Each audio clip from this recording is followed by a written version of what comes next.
అసలు రాష్ట్రాన్ని అసలు మహాత్ముని పట్టుకొని మన మాజీ సీఎంను నేను 100 మీటర్ల లోతు బొంద పెడతా, నేను అది పెడతా అంటే ఎంత దుర్మార్గం ఇది, ఎంత దౌర్జన్యం. మనని పొందబెడతాడు, మన కేసీఆర్ని పొందబెడతాడు, మన బీఆర్ఎస్ పార్టీని పొందబెడతాడు. మీకు తొందరలనే పొందబెట్టే రోజులు వస్తున్నాయి.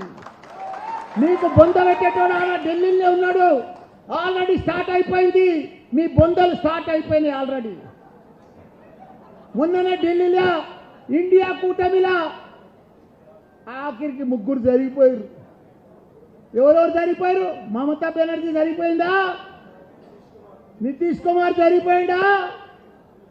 ఆపు పంజాబ్ సీఎం జరిగిపోయిందా? ఇక 3 పోయినాక ఎవరు మిగిలినరా? రాహుల్ గాంధీ ఒక్కడే ఒక్కడే ఒక్కడే.